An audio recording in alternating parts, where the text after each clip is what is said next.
অনেকের ধারণা যে শিক্ষা নাকি মায়ের গর্ভে থেকে হয়। কেউ বা কারা আপনারা আলোচনা ইউটিউবে ব্যাপক হারে পাবেন যে আব্দুল কাদের জিলানী উনি নাকি নিজের মায়ের পেটে 15 পারার হাফিজে কোরআন হয়েছিলেন। ভাই শোনা আছে আপনাদের? ঠিক আছে, আমি মেনে নিলাম উনি একজন আল্লাহওয়ালা মানুষ।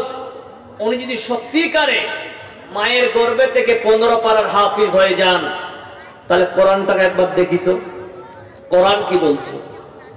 আল্লাহ পাক বলছেন বিসমিল্লাহির রহমানির রহিম, ওয়াল্লাহু আখরাজাকুম মিন বুতুনি উম্মাহাতিকুম লা তা'লামুনা শাইয়্যা। আল্লাহ পাক বলতেছেন বান্দা শোন, যারা পৃথিবীর বুকে যখন কোন মানুষের জন্ম হয়, কোন বাচ্চার যখন মায়ের গর্ভে থেকে ভূমিষ্ঠ হয়, আল্লাহ বলছেন ও গোলাম লা তা'লামুনা শাইয়্যা, ওই বান্দা কিছুই জানে না। লা মানে নাই, তা'লামুনা কিছুই জানে না। বন্ধু আমার শাইয়্যুন কিছুই নাই, কিছুই না।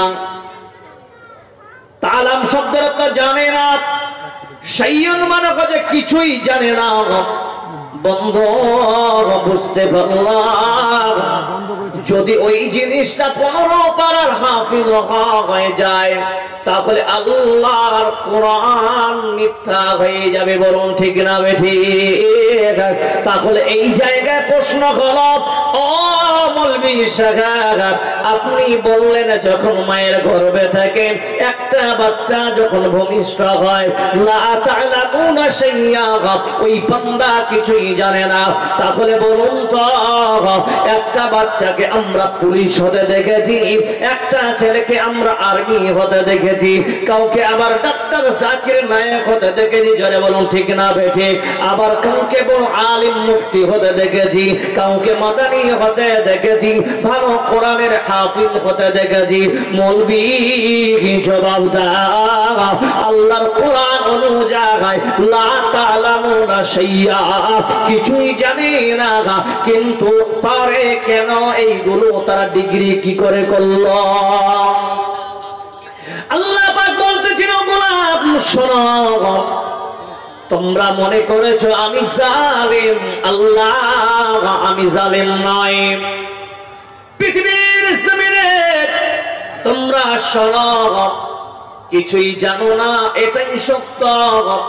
কিন্তু ও বান্দা শুনে নাও, তোমাকে আমি শিক্ষা নেবার যে দক্ষতা নেবার যে ইস্তেদাদ নেবার যে একটা পাওয়ার, কি দিয়ে তোমরা শিক্ষা অর্জন করবা, আমি আল্লাহ ওই দক্ষতা আমি তোমাদের দিয়ে দিলাম। আল্লাহ পাক বলতেছে ইন্নাস সামআ ওয়াল বাসারা ওয়াল ফুআদ, বান্দারে তিনখানা জিনিস আমি দিলাম, এই তিনটা জিনিস দ্বারাই বান্দা তোমরা শিক্ষা অর্জন করবা। তাহলে এবার কোরআনের আয়াতের দিকে আপনারা নজর করেন, কি বিভাগ আল্লাহ পাক বলতেছেন ইন্নাস সামআ ওয়াল বাসারা ওয়াল ফুআদ, আমি কান দিলাম, আমি চক্ষু দিলাম, আমি দিমাগ দিলাম, বুদ্ধি দিলাম। বান্দা এই তিনটা জিনিস দ্বারা বান্দা তুমি শিক্ষা নিতে পারো। বন্ধুরে, এই আয়াতে আবার একটা প্রশ্ন করা যাবে, ও মৌলভী সাহেব, আল্লাহ অনেক জায়গায় তো কান চক্ষুকে আগে নিয়ে এসেছেন, বাবারে আল্লাহ এই জায়গায় কেন শিক্ষার দিক থেকে আল্লাহ প্রথমে কানকে আনলেন, তারপরে চক্ষু 2 নম্বরে আনলেন? কেন এই জবাব চাই? আল্লাহ বলতেছেন সামআ ওয়াল বাসারা বান্দা আমি কান দিলাম, কেন কানকে আগে নিয়ে আসলো আল্লাহ?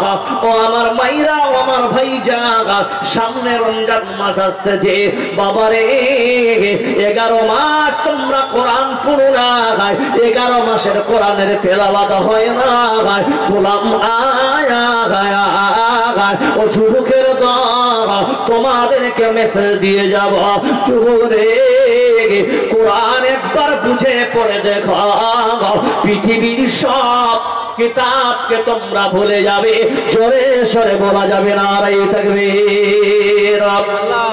খাবে গফলত में सोए हुए मोमिनो, ख्वाबे गफलत में सोए हुए मोमिनो, ऐशो इशरत दिखाने से क्या फायदा?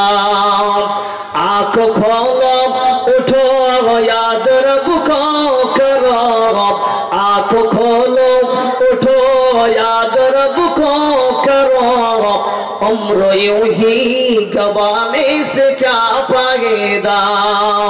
क्यों अपने रब को जवानी में भूलागे तो, और ताकत के बोते पे फूलागे तो, जब जवानी ढलेगी तो पछताएगा, जब जवानी ढलेगी तो पछताएगा, ऐसे रोने रुलाने से क्या फायदा? ख्वाबे गफलत में सोए हुए मोमिनो, ऐशो इशरत दिखाने से क्या फायदा? जोरे पर बोला जब अस्तगफिरुल्लाह, नारे तकबीर। আর একবার জোরে বলো তো নারে তাকবীর। শুনি মণ্ডলী দেখো, কোরআন আল্লাহ বলছেন কেন কানকে আনলাম? বন্ধু, এই কানকে আগে আনার রহস্যটা যদি আপনারা জেনে নেন, আলহামদুলিল্লাহ খুব ভালো হবে। বলুন তো, কানের দ্বারাই শিক্ষা বেশি নেওয়া যায় না চক্ষুর দ্বারা? জোরে বলেন। কান না চক্ষু? কান। আসেন চোখগুলো উপরে লিখছি আমি, কি করিলেন দেখা যাবে। সুধী মণ্ডলী, আল্লাহর হিকমত দেখুন, এই কান দ্বারাই আপনি ডানে বামে সামনে পিছনের ইলম নিতে পারেন। জোরে সরে বলা যাবে সুবহানাল্লাহ। যদি বলেন কেন, উদাহরণ দিচ্ছি দেখেন। अरे आप लोग बंगला समझते हैं ना पूरा पूरी? हम ऐसे बैठे हैं, ऐसे लग रहा है कि हम किसी कब्रिस्तान में आए हैं, ना कुछ सर हिला रहा है ना कुछ कर रहे हैं।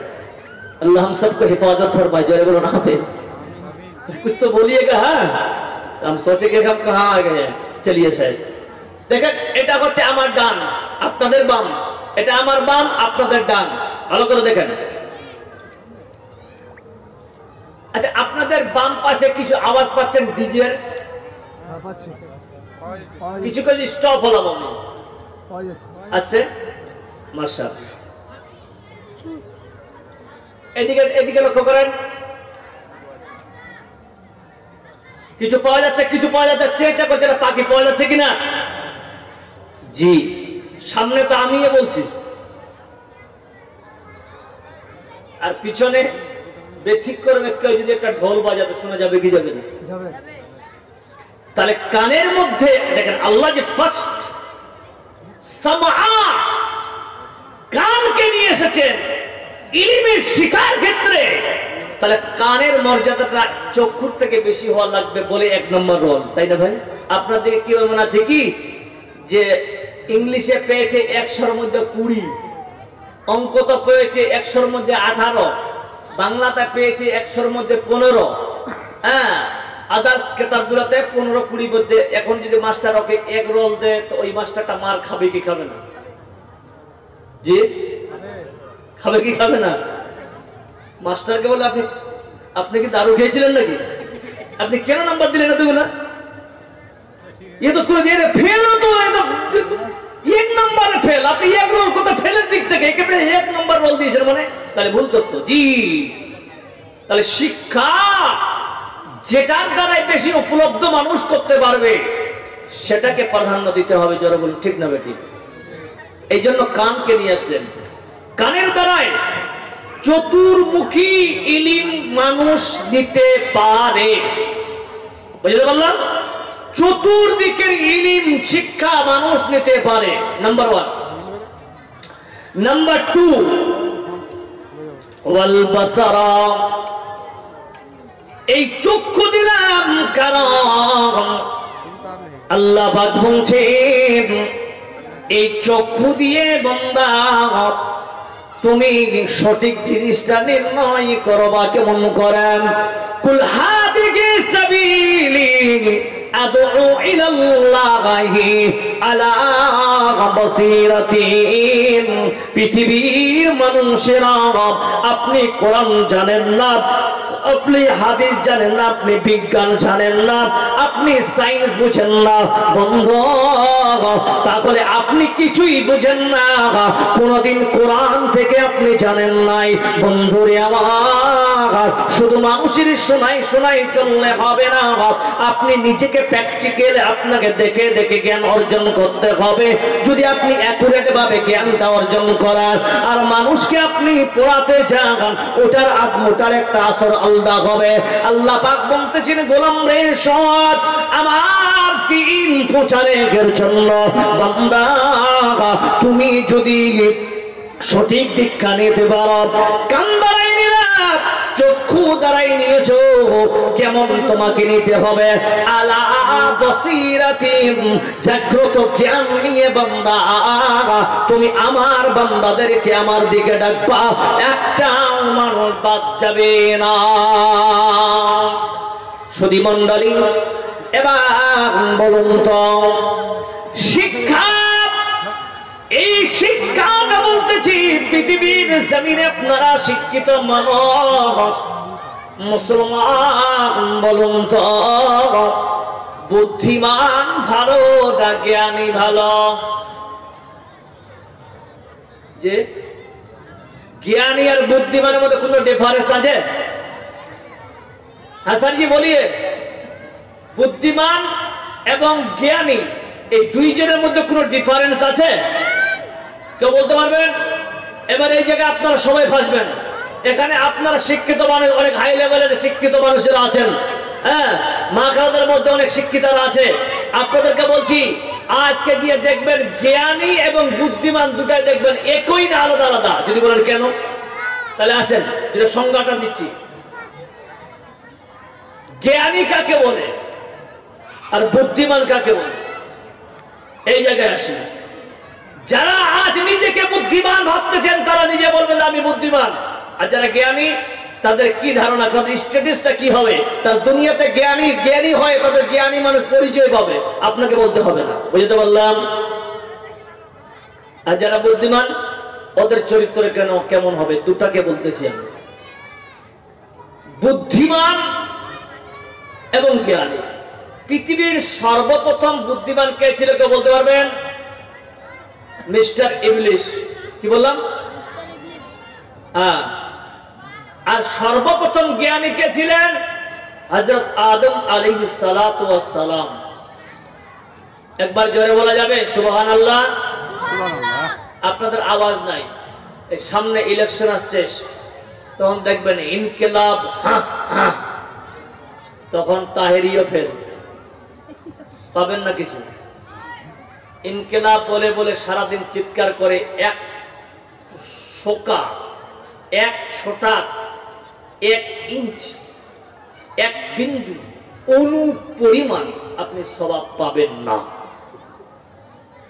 কিন্তু আল্লাহু আকবার যদি একবার চিৎকার দিয়ে বলেন, আত্মাটা শান্তি পাবে। জোরে বলা যাবে নারায়ে তাকবীর, জোরে নারায়ে তাকবীর।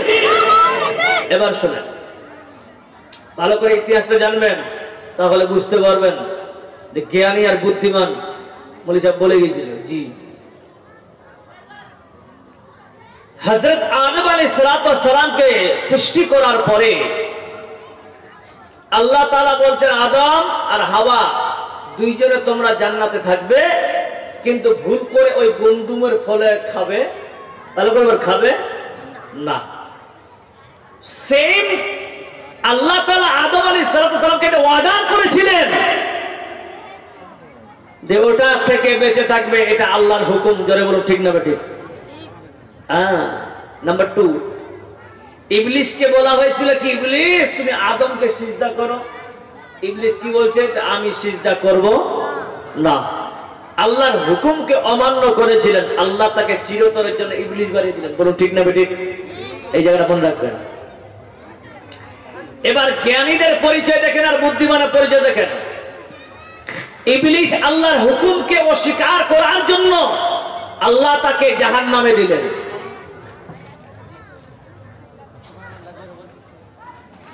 এইদিকে আদম আলাইহিস সালাতু ওয়াস সালাম আল্লাহর হুকুমকে অমান্য করছেন, ওই গন্ধুমের ফল খেয়ে নিয়ে আল্লাহ দুনিয়াতে পাঠাচ্ছেন।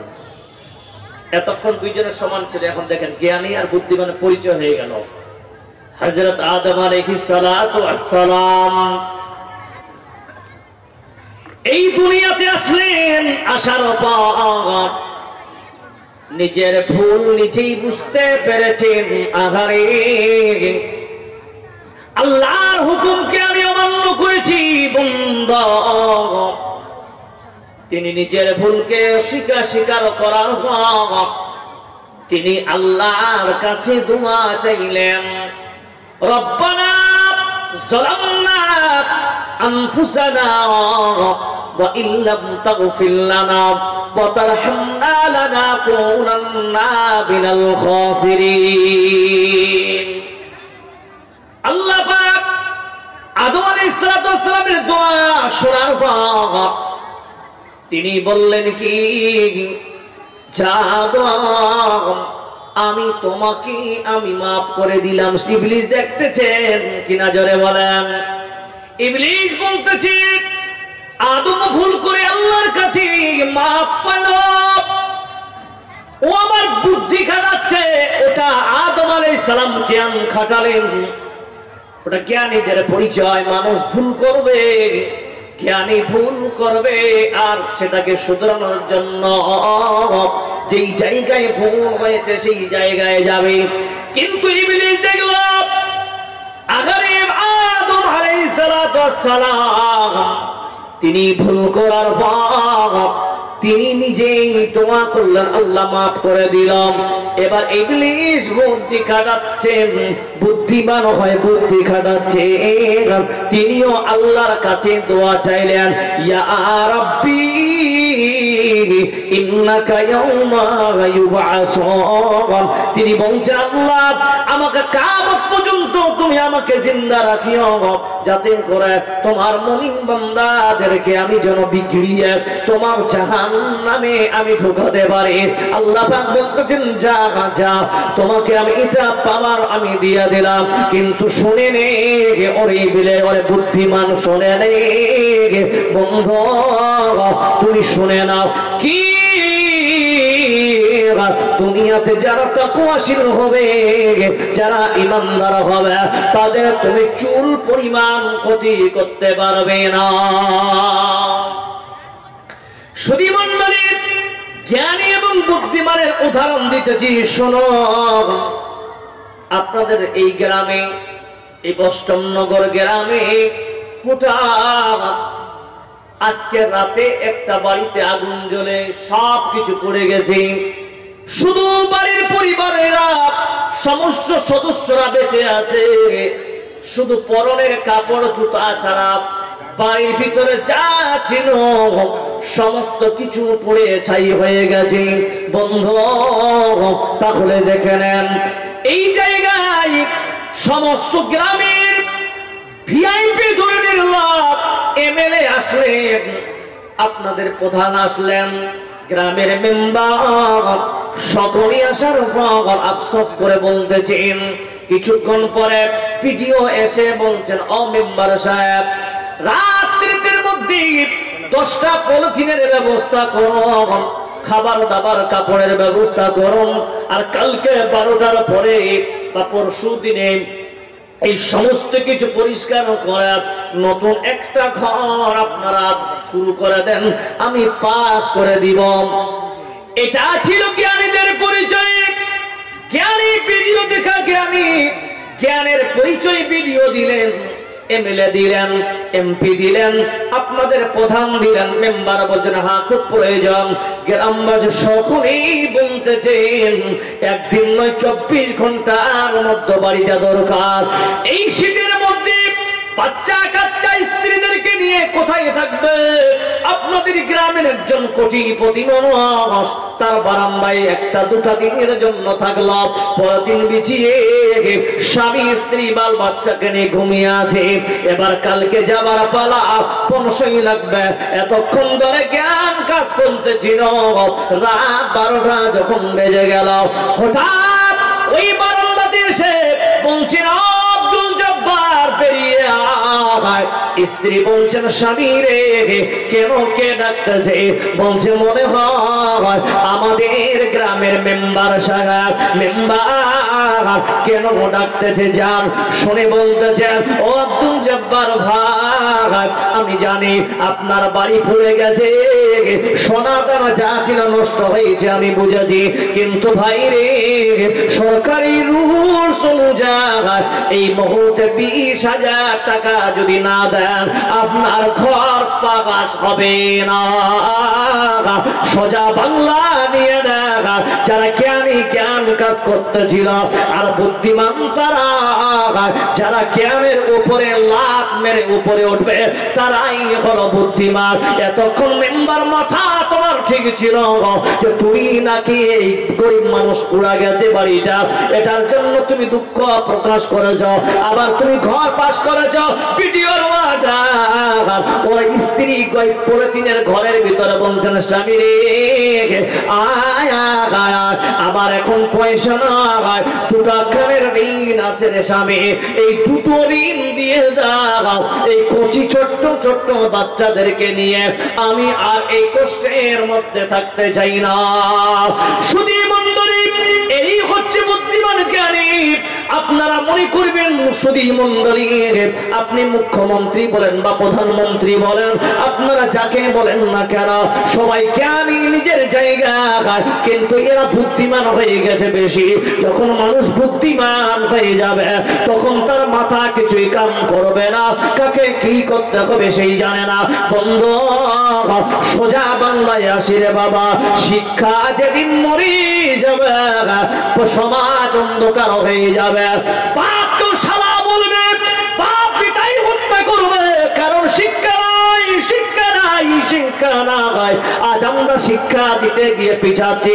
মুসলমান আপনারা ইউপিতে দেখেছেন, আমি 9 বছর ইউপিতে লেখাপড়া করেছি, ওই জায়গা দেখলাম বন্দারা সবাই দিকের 10টার সময় যখন হলো নিজের ছেলে মেয়েদেরকে সেই বাজারের দামি BMW গাড়িতে তারা দামি দামি স্কুলে পাঠায়, কিন্তু ভাইজান যখন তাদের সন্তানদেরকে ফজরের যখন মুয়াজ্জিন আযান দেয় হাইয়া আলাস সালাহ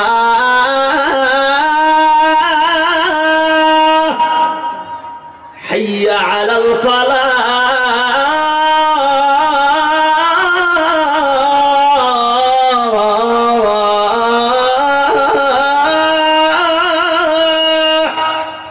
নামাজের দিকে আসো, এটা তোমাদের কামিয়াবি।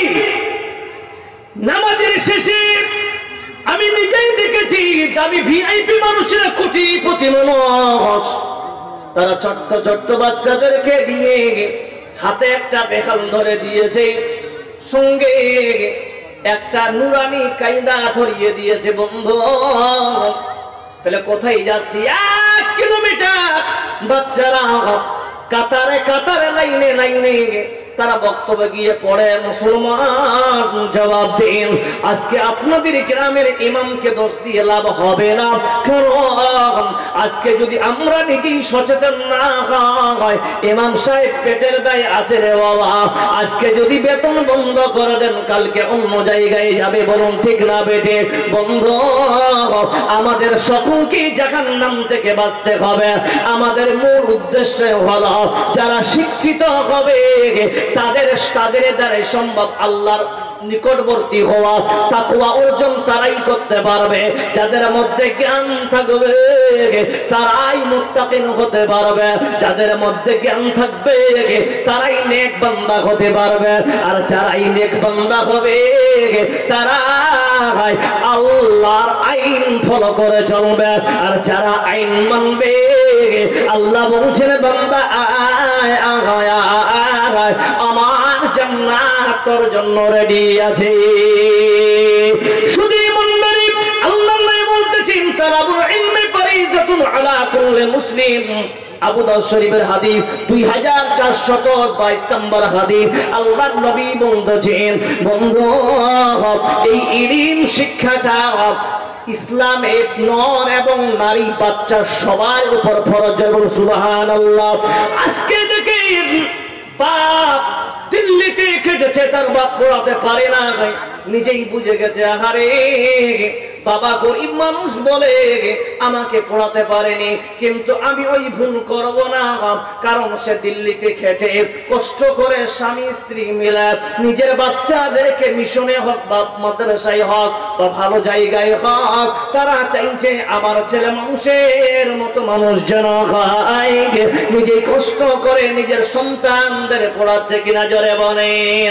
কিন্তু বন্ধু শুধু জেনারেল যদি পড়ান তাহলে আপনার লস কি হবে, আর যদি দ্বীনি জেনারেল দুটাই মিশ্রণে পড়ান তাহলে আপনার কি লাভ হবে। দেখেন বন্ধু সব পড়া দেখবেন যারা জেনারেল শিক্ষায় শিক্ষিত হয় তারা চাকরি পেয়েছে, এবার কেউ মেদিনীপুরে চাকরি পেয়েছে ওখানে বিয়ে করে থেকে গেছে, কেউ আবার উত্তর 24 পরগনা বিয়ে করেছে ওখানে বউ নিয়ে থেকে গেছে, কেউ আবার শিলিগুড়ির দিকে চাকরি পেয়েছে ওখানে বিয়ের দায়িত্ব থেকে গেছে, বাবার সঙ্গে কোনো যোগাযোগ না হয়, বাবা তো বাবাই হয়, মায়ের মন তো ক্ষমতা বেটারে 3 মাস হয়ে গেল বেটা এখনো তুমি একটা ফোন করনি, বেটা মা এর বাড়ি ওর বাড়ি করে করা, হঠাৎ করে বলতেছেন আমার বেটাকে ফোন লাগা, কারণ আমার সোনার মানিকের সঙ্গে 3 মাস ধরে আমি কথা বলিনি।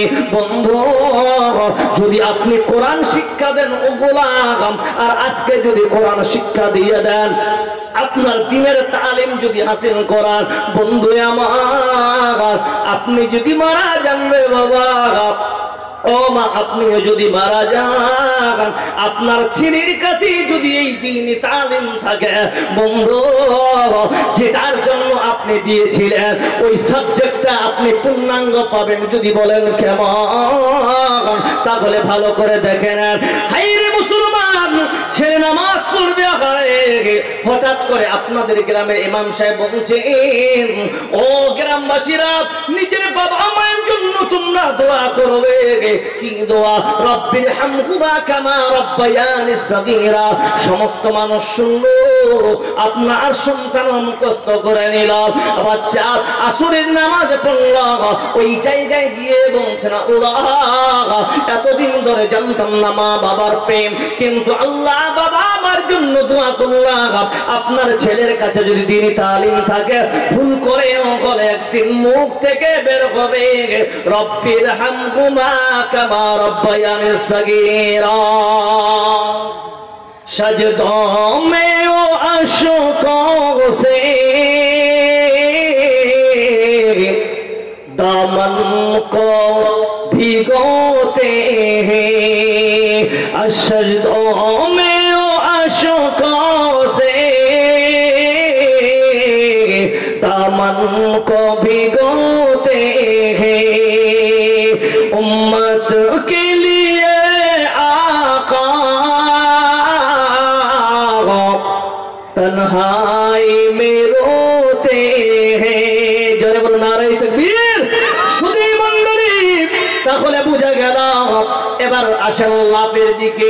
ইলম শিক্ষা অর্জন করলে কি লাভ হবে? আল্লাহ পাক বলতেছেন বান্দারে যারা জ্ঞানী হবে তারা আমাকে ভয় করে চলবে। জোরে বলো ঠিক না বেঠিক? কিন্তু আজকে সমাজে কিন্তু ভাইরাস মাল বেরিয়ে গেছে। ভাইরাস বুঝেন? দেখবেন মসজিদের কমিটি, মাদ্রাসার কমিটি মক্তবের কমিটি অনেক রকমের হয়। দেখবেন যারা নতুন নামাজি ওরা বেশি ভুল ধরবে ভাই। ও ভাইসা বলিয়ে না, ও ঠিক আছে নেই। এই রমজান মাসে দেখবেন মৌলবি তুই 2 মিনিট তুই লেট করে আসলি কেন? আল্লাহ কত বড় পাক্কা নামাজি, আল্লাহ বলছে এর থেকে বড় বাটপার কেউ নাই, রোজা শেষ হলে পালিয়ে যাবে। বলো ঠিক না বেটে? আর এখন রমজান মাসে লম্বা লম্বা টুপি পাঞ্জাবি পরে আছে, বলছে কত যে আল্লাহ ওয়ালা জান্নাতের ফেরেশতা। আর ঈদের নামাজ পড়ে জাহান্নামের ইবলিস লাগবে। বলো ঠিক না বেটে? এবার একটা ফর্মুলা নিয়ে নেন, মুহাদ্দিসের মাকুলা পেশ করছি, মাকালা আপনারা শুনবেন। আচ্ছা বলেন তো, আমরা রোজা রাখবো, আমাদের রোজা কবুল হয়েছে কিনা আপনি বলতে পারবেন? না। যারা হাজি সাহেব আছে এখানে, হাজি সাহেব কেউ আছেন এখানে? হাজি সাহেব কে? হাজি সাহেব আমার বাবজি হজ করে আসছে, বাবজি আপনি বলতে পারবেন আমার হজ কবুল হয়েছে, আল্লাহ করেছেন? আমরা জান্নাতে যাব বলতে পারবেন? না। তাহলে জাহান্নামে যাবেন? আমরা কিছুই বলতে পারবো না, সব কে জানে? আল্লাহ। এবার ফর্মুলাটা দেখেন, মুহাদ্দিসিন লিখেছেন কোন আলহাজ যদি হজ করতে যান, ওনার হজ কবুল হয়েছে কিনা উনি আসার পরে ওনার চরিত্র দেখে আপনি বলতে পারবেন। একটা ফর্মুলা দিয়েছে, একটা এক্সাম দিয়েছে। এ বেটা, এ বেটা, এ বেটवा, अजय बेटवा कहाँ बात करो तनी हो? কত গল্প করা তোদের সাথে বাড়ি থেকে গল্প শুনিস, ভালো লাগছে। এবার শুনেন, তাহলে একজন আলহাজ উনি হজ করতে গেছেন, হজ করে এসে ওনার কবুল হয়েছে কিনা আপনি ওনার চরিত্র দেখবেন। দেখেন মুহাদ্দিসিন লিখেছেন, সালফে সালে ওনারা মন্তব্য করেছেন, তাই বলে হবিতান। একটা হাজি সাহেব যখন হজ করতে যায় ওনার চরিত্র দেখবেন, যদি 80% খারাপ হয় আর 20% ভালো হয়, আর উনি হজ করে আসার পরে দেখবেন 80% ভালোর দিকে 20% খারাপ দিকে, মনে করবেন মনে হয় এর কবুল আল্লাহ করেছেন। বলুন সুবহানাল্লাহ। সুবহানাল্লাহ। একজন রোজাদার ব্যক্তিকে দেখবেন রোজার মাসে টাইম টু টাইম নামাজ, জামাত একবারও ছুটেনি। ঈদের দিনে বলছে পুরো 30 দিন রোজা থাকলাম, একদিন নামাজ ছুটেনি, কত গর্ব। আল্লাহ বলছে তোর জন্য 9টা এক্সট্রা জান্নাত রেখেছি, তুইও খবর জানিস না। 8টা দরজা আছে, 9টা দরজা করে তোর জন্য হারাম করো। তুই ইবাদত করে তুই বলে বেড়াবি কেন? যারা 5 ওয়াক্ত পার্টিকুলারে নামাজ পড়ে ওরা কোনদিন বলে বেড়ায়? আমি জোরে নামাজ পড়ে আসলাম, শুনেছেন কোনদিন? আমি নাসরের নামাজ পড়ে আসলাম, শুনেছেন কোনদিন? না। আর যারা নতুন নতুন নামাজি দেখবেন খামাখা পুকুর থেকে রোজার ইফতারের আগে আগে একটা দাঁতুন বের করে করবে, তার মানে মানুষ বলবে দিয়ে রোজা আছে। এগুলা আছে মানুষ দেখানো রোজাদারি, এগুলো হবে না। তো রোজাদার ব্যক্তি যখন ঈদের নামাজের পরে দেখবেন যে রোজার মাসে যে কোয়ালিটি ছিল, রোজার আগে যে কোয়ালিটি ছিল তার মধ্যে, তার স্ট্রাকচারটা অ্যাকচুয়ালি ঈদের পর থেকে নিয়ে শুরু হবে আসল তথ্য। দেখছে ঈদের নামাজের পরে নাই, আল্লাহ বলছেন এই মালটা আমার সঙ্গে মজাক করতেছিল, থাক ওর কোনো আমলনামায় নেকি লেখা হবে না। জি হ্যাঁ। আচ্ছা বলেন তো, আমরা যদি পুরো বষ্টমনগর এলাকাবাসী বা রোজা না থাকি, আল্লাহ কত কোটি মিলিয়ন ডলার লস হবে রোজার মাসটাতে? লস আছে। আর যদি আমরা থাকি তাহলে আল্লাহ কত লাভ হবে? আল্লাহ লাভ হবে? আল্লাহ লাভও নাই, লসও নাই। যদি আমরা না থাকি আমরা পাপের জায়গায় যাব, জাহান্নামে যাব। আর যদি থাকি তা আল্লাহর জান্নাত পাবো। জোরে বলুন সুবহানাল্লাহ। সুবহানাল্লাহ। কিন্তু অত সহজে আপনি নামাজি হতে পারবেন না। যে এবার আসছে দেখেন, শিক্ষা আপনাকে প্রত্যেকটা জায়গায় আপনাকে কাজে লাগাবে। একটা ওয়াকিয়া শোনাই। আব্দুল্লাহ ইবনে রাওয়াহা রাদিয়াল্লাহু তাআলা আনহু ইশারের নামাজের পরে দেখেন শিক্ষিত আর অশিক্ষিত ডিফারেন্সটা আপনাকে বলছি। আর একটা হাদিস নিয়ে আসবে পরে ইনশাআল্লাহ। শুয়ে আছেন তো স্ত্রীর উরুতে মাথা রেখে আব্দুল্লাহ ইবনে রাওয়াহা ঘুমাচ্ছেন। হঠাৎ করে গাল ফুলিয়ে চোখ লাল করে মুখ লাল করে ঘুমাচ্ছেন। আচ্ছা বলেন তো, এখনকার বাজারে স্ত্রী এবং স্বামী এক বালিশে ঘুমায়, আছে না নাই? আপনারা জবাব দেন। আছে? আমি বিশ্বাস করব না। যদি বলেন কেন? এই যে একটা ডিভাইড করেছে, স্বামী এবং স্ত্রী যে আন্তরিকতার একটা ডিভাইড করেছে, একটা বালিশে মাথা রেখে থাকার কথা, সেই জায়গায় ডিভাইড করা হয়েছে। বলুন ঠিক না বেঠিক? এই ডিভাইড করার কারণ তো আসলে বাবা, এই মালটাকে চিনেন? দেখেন তো কিটা? মোবাইল। জোরে বলুন কিটা? মোবাইল। এবার এটা মোবাইল বলেছেন, এবার চুপ করে থাকেন। দেখেন এই মোবাইলটা আমাদের স্বামী স্ত্রীর যে একটা আন্তরিকতা, একটা মহাব্বত, সেটাকে ডিভাইড করেছে মোবাইল। যদি বলেন কেন? স্ত্রীর আইডি ফেসবুকের আলাদা, আর স্বামীর আইডি আলাদা। স্বামী দেখছে বর্তমানে নিউজ দেখতেছেন ইশারের নামাজের পরে। আল্লাহ নবী সাল্লাল্লাহু আলাইহি ওয়াসাল্লাম বলছেন ইশারের নামাজের পরে তাড়াতাড়ি তোমরা ঘুমিয়ে যাও। জোরে বলুন সুবহানাল্লাহ। আর আপনি কি করেন? কি ইশারের নামাজ পড়ে ফেসবুক নিয়ে বসে গেলেন, সন্দেশখালী। এখন বর্তমান আমাদের পশ্চিমবঙ্গের নিউজ তো ওটাই, সন্দেশখালী। আর আপনার স্ত্রী দেখতেছে বাংলাদেশের নাটক। আচ্ছা বলুন তো, এক বালিশে দুইজনে ঘুমালো মনে করেন, স্বামী এবং স্ত্রী। এবার এ দেখছ সন্দেশখালী, সহজাত বিশ্বাসকে ইতিমধ্যে নিয়ে যাচ্ছে হাইকোর্টে ফাঁকা। আচ্ছা এ বলছে, এবার বউ আর শাশুড়ির গল্প নাটক দেখতেছে। আচ্ছা দুজনের টক্কর খেলা, ডিস্টার্ব হবে কি হবে না? জোরে বলেন। স্বামী বলছে একটা বালিশকে মাঝখান রেখে তৃতীয় বালিশে পৌঁছে গেছে। এবার ওর মাথা এদিকে ঘুরে দেখতেছে, ও এদিকে ঘুরে দেখতেছে। আচ্ছা বলুন তো, এটা কি সুন্নাত? শয়তান মাঝখানে বসে, দেখছিস কেমন আলাদা করে দিলাম। এবার বলছি সত্যি করে বলেন, মাসে কেউ 30 দিনে 15 দিন ঘুমান কেউ আছেন এখানে? হাত খাড়া করেন। 15 দিন ঘুমান, বুঝতে পারছেন ব্যাপারটা? আমি বুঝাচ্ছি। ইশারের পরে মানে আপনি 15 দিন ঘুমিয়েছেন, 15 দিন সারা রাত মাঝখানে উঠে উঠে তাহাজ্জুদ বা যে কোনো টাইমে উঠেছেন, কেউ আছেন এরকম? একটা পাবেন না। তার একটা জিনিস বুঝাচ্ছি আপনার, ভালো করে বুঝে। স্বামী এবং স্ত্রী এই যে ডিভাইড হয়ে গেল, এটার দায়িত্ব মিস্টার মোবাইল নিয়েছে। আমি আপনাকে বলি মায়েরা আমার, আপনারা জাহান্নামে বেশিরভাগ আপনাদেরকে নিক্ষেপ করা হয়েছে। আপনারা স্বামীর সেবা করে নামাজের পরে পরে আপনারা ঘুমিয়ে যাওয়ার চেষ্টা করবেন। এবার আসেন আব্দুল্লাহ ইবনে রাওয়াহা, স্বামী স্ত্রীর উরুতে মাথা দেওয়ার পর তিনি